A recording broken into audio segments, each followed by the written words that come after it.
Good day at isang mapagpalang araw sa atin lahat. Mayroon tayong tanggap Hisense nasa 40 inches ito. Yan o. Ang problema nito ay naka-standby power on natin. Yan. Power on na siya. Tapos yan umilaw. Yan o. Ibig sabihin is nasa panel issue tayo. Buksan ko lang muna para malaman natin kung anong sira.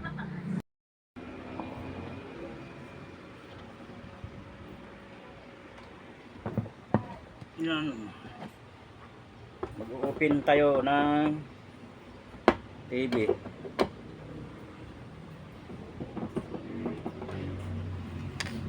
Hindi pa ito nakaranas ng bukas yan, oh. Buo pa rin yung warranty seal. Yan. Ibig sabihin tayo pa lang nakauna nitong bukas. Sana ay magawa natin para masaya naman si Tumer. Yan. Medyo malayo parang dinalhan ni Tumer ito sa kabilang bayan pa ito.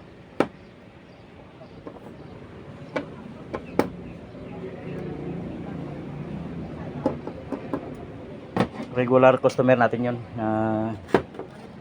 Kaya isang araw paggawa din sila ng videokihan.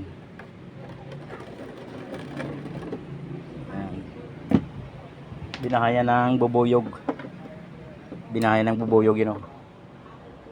Ito yung isa.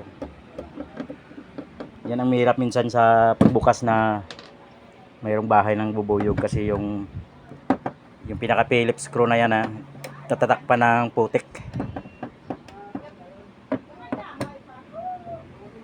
Yan.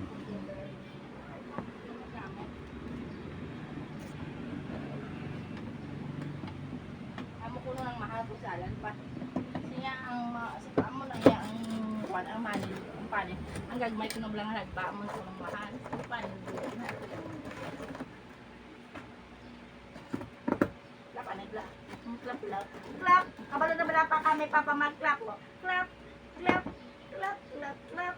Clap. Clap. Clap clap clap. Clap bala na kaya. Clap. Clap. Clap. Clap bala wa. Oh. Clap. Clap. Clap. Clap. Clap ang hands. Clap. Clap. Yan. Ito ang kanyang laman at ito ang top board na ginamit, yun, oh. Yan, top board na ginamit. Yan. Ito ang kanyang model 40A 5100. Gagawin natin dito ay magbo-voltage check tayo kung ano ang nagiging problema. Plug in sa 220, tapos power on. Yan. Maglagay po tayo ng tulong ground. Yan. Magbo-voltage check tayo dito.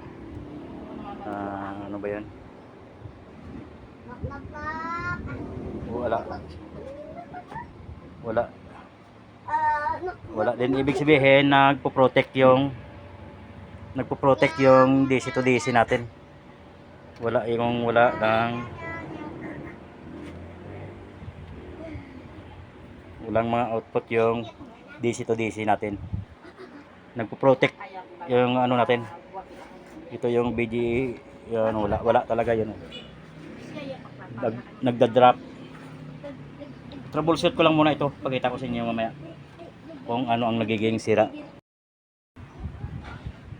Ito na po ang unit natin. Ang nakita kong problema ay unang-una, kasi mga ganitong klaseng panel ay nakadalasan nakasira ay ang BGL, BGH. Pero nag-cut ako dito, ganun pa rin.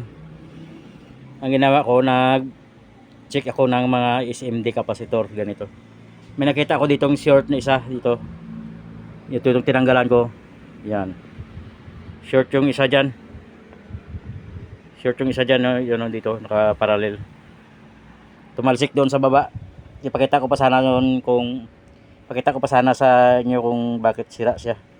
Nag-tester kasi ako, hindi naman sa shorted.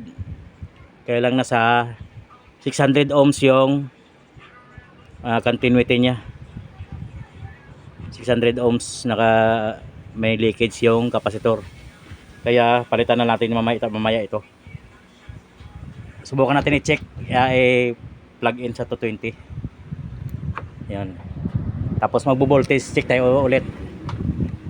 Voltage checking tayo ulit kasi para malaman kung buo na yung DC-DC natin. Yan o. Yan. Tapos naka standby power na rin yan. Power on lang natin. Yan. Tayo na ito mag-ilaw yung backlight. Yan, umilaw na. Tester natin yung saan ba dito? BGHF. Ayan, mayroon 29 volts BGHF yun o.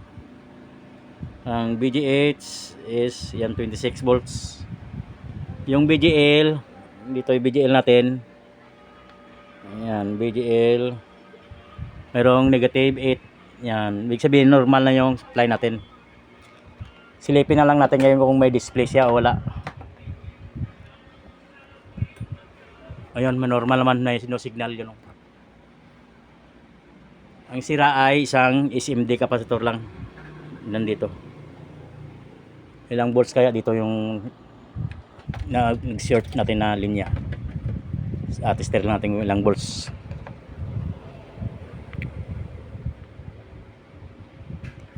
Nasa 17 volts yan o.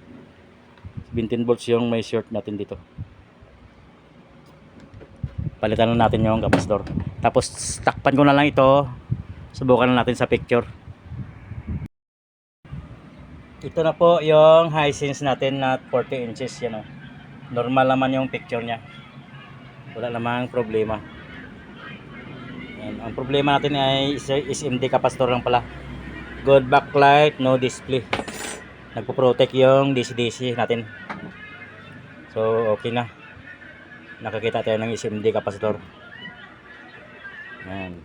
Maraming salamat po sa makapanood ng video na ito at sana po may natutunan tayo kahit konti. At sa mga daan sa aking channel, konting pakisuyo na lang. Mag-subscribe po and follow sa ating page. Maraming salamat po. God bless you all. Bye-bye.